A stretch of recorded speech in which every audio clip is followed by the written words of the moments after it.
Hey guys, this is Andrew with rockclass101.com, and in this week's ukulele lesson, Matt's going to be teaching you how to play Black Hole Sun.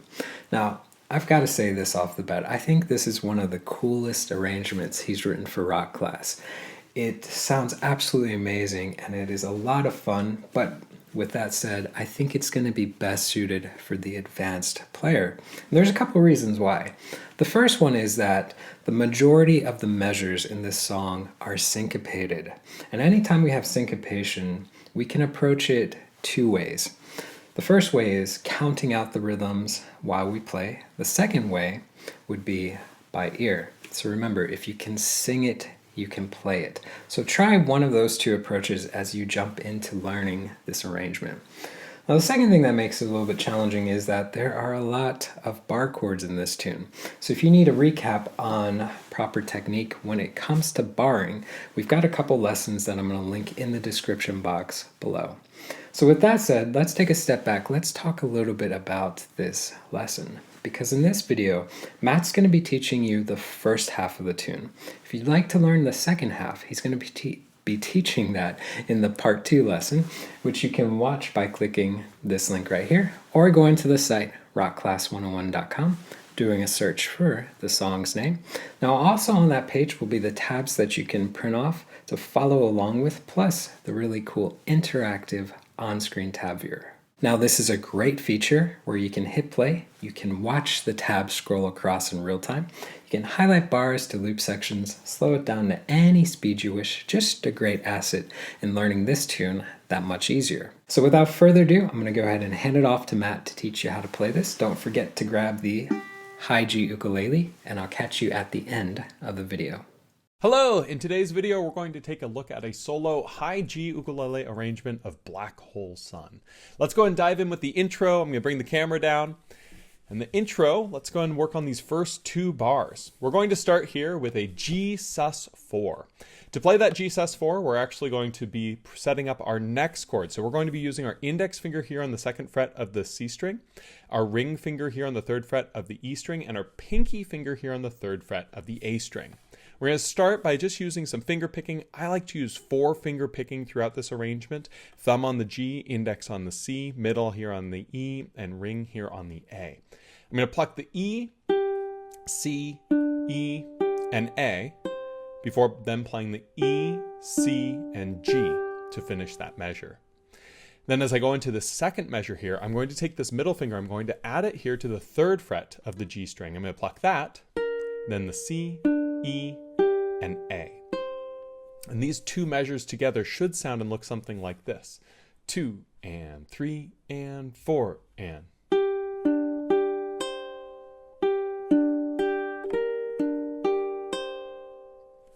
Going into the next two bars, we're going to start with this F5 chord. Take your index finger, place it on the 1st fret of the E string, and your ring finger here on the 3rd fret of the A string. We're going to pluck our E string, C string, E string, A string, then the E string, then the open on the C again, before at the end of this measure playing 2 on the C string. We're going to use our middle finger here on our 2nd fret of the C string, and then we're going to pluck that before going into the next measure where we actually slide that finger up to the 4 on the C string to add the index here on the 2nd fret of the A string to make this E5 chord. We're going to pluck the C, A, E, and A. At the very end of this, we're going to play just 2 on the C, and go ahead and take your index and bar it across to play that 2 on the C. More on that in a moment when we go to the next stanza, but in time, measures 3 and 4 should sound something like this. 2 and 3 and 4 and.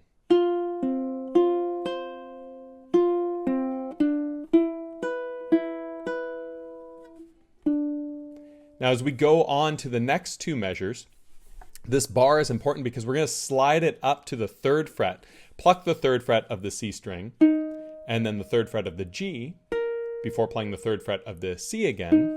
Then we need this pinky finger here on the 6th fret of the A string to pluck that. Then we're going to pluck the G and the C again. Going into the next measure here, measure 6, we're going to then slide this down 1 fret, so it's 2, 2, 2, 5. We're going to pluck the C, G, C, and the A string there. And we're going to hold it all the way through measure 6, all the way into measure 7. Before then we pluck 7 on the E and 7 on the G for the end of measure 7 to kind of start the verse of this tune. It's really important that you use a bar here on those 2 sevens to set up where we're going next. So measures 5, 6, and 7 should sound and look something like this. 2 and 3 and 4 and.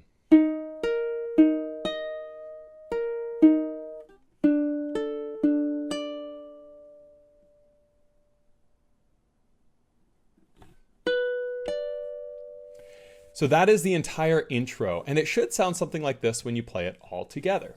2 and 3 and 4 and.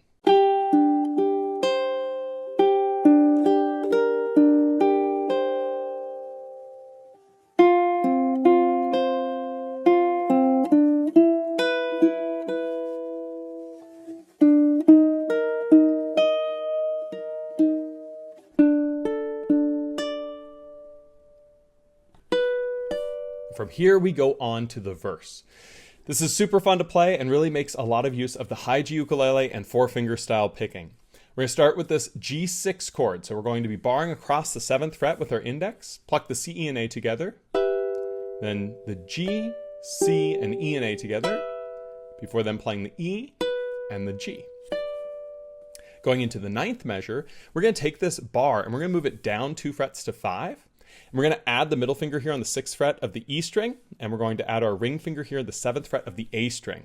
Pluck our C, E, and A together, and then the G, C, and E and A. Very crunchy chord. But it's a crunchy song, and it fits so well. After we played that E and A, we're then going to play 7 on the E by just taking the ring finger, move it up to the 7th fret of the E string here, and then pluck the 5th fret on the A, which is already there in the bar. So in time, measures 8 and 9 to start the verse should sound something like this. 2 and 3 and 4 and.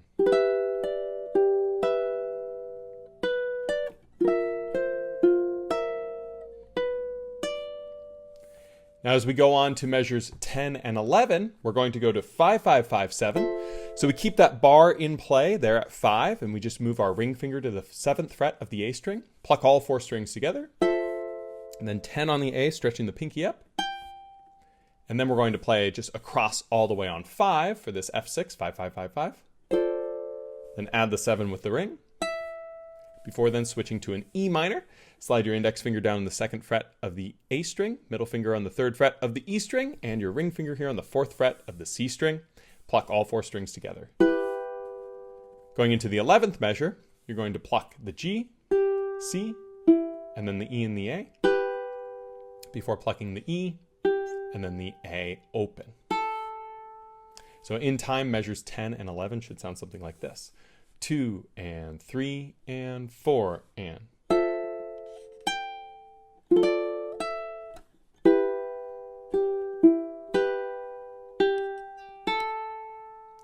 Going into the 12th measure, we're going to go to this E flat major chord, middle finger here on the 3rd fret of the C string, ring finger on the 3rd fret of the E, index finger here on the 1st fret of the A string. Pluck all 4 together, and we'll pluck the G, C, and then the A, adding the pinky there on the 3rd fret.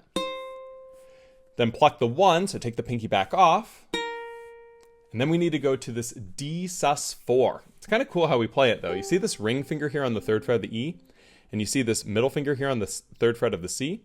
Well, the ring finger does not move. The middle finger slides down 1 fret, and then you stack your index finger over the top to be on the 2nd fret of the G string. It's a little tricky because it's a tight squeeze, but that ring finger is kind of your pivot point. You're going to pluck all 4 strings together. Then going into the 13th measure from here, we're going to play the G, C. Then we're going to take this ring finger, move it down 1 fret to the 2nd fret of the E string, pluck your G, C, and E together. Before then plucking the E string 3rd fret, move that ring finger back out, and then open on the E string. And so measures 12 and 13 should sound something like this when you play them together. 2 and 3 and 4 and.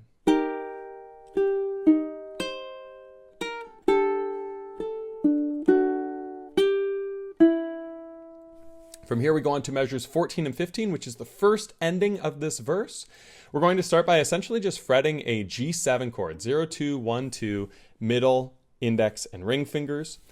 We're going to pluck just the G and the C to start. And then we're going to pluck just the A, and then the G, E, and A together. And then open on the A, taking the ring finger off, before going to this awesome A flat major 7, which is like a G chord, moved up 1 fret. So that's the middle finger, or excuse me, the index finger here on the 3rd fret of the C string, ring finger on the 4th fret of the E string, and that middle finger on the 5th fret, or 3rd fret, excuse me, on the A string. So we have 0, 3, 4, 3.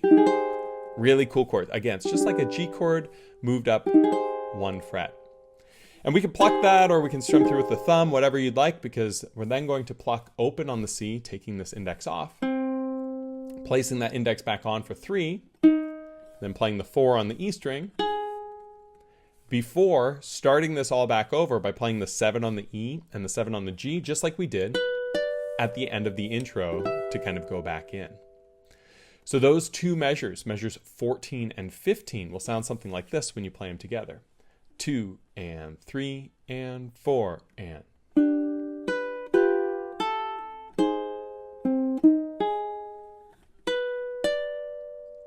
And at this point, it repeats, and we go back through, and we start at measure 8, into 9, 10, 11, 12, 13. And then what we do here is, instead of going on to 14 like we just did, we now go on to 16 for that first or second ending after the first. We're going to start with the same stuff. We're going to still play that same little G7 chord, pluck the G and C strings together, play the A string, G, E, and A together, open on the A, go to the A flat major 7. So that's all the same, and we're even going to do the same 0 on the C, 3 on the C, and 4 on the E. All of that is exactly the same to what we actually played on the first ending. But then what we do here is we hold it, and we hold it all the way through the end of measure 17 and into measure 18, before finally doing a little muted strum and plucking the open G and the open A. So the trick there is, when you do that muted strum, just take your fretting hand and just lightly touch the strings. Then you can take your index and just do a normal down strum across all 4 strings, before then plucking the open G and the open A. And you can go back to the finger picking with that, with the thumb and ring, or you can use the middle, whatever's comfortable. And at this point, it actually transitions to the chorus. So that you can hear it though, here's measures 16, 17, and 18, that entire second ending. It should sound something like this. 2 and 3 and 4 and.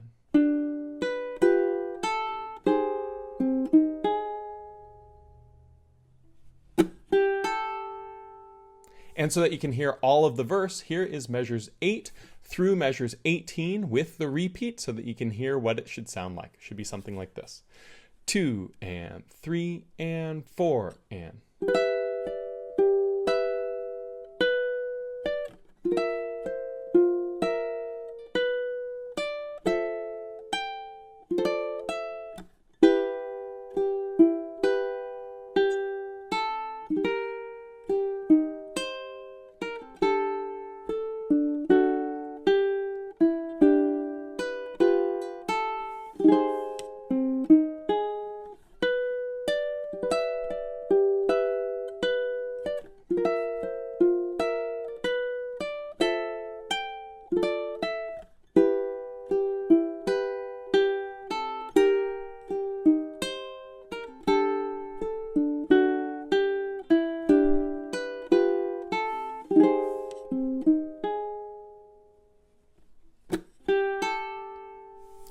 And at this point, we are then going to start working on the chorus.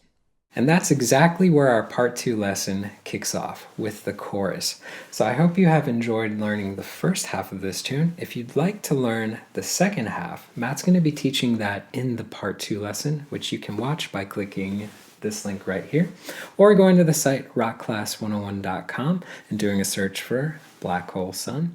Now, don't forget too, on that page are the tabs that you can print off to keep for your records, plus that really cool interactive on-screen tab viewer. Now, that tab viewer lets you hit play, watch that tab scroll across in real time, highlight bars, loop sections, slow it down, all that fun jazz. So guys, I hope you have enjoyed learning the first half of this tune. It is a little bit of a challenging song. It's definitely at an advanced level, but it is really rewarding once you get it down. So we look forward to seeing you in the part 2 lesson, but until then, take care. We'll see you soon.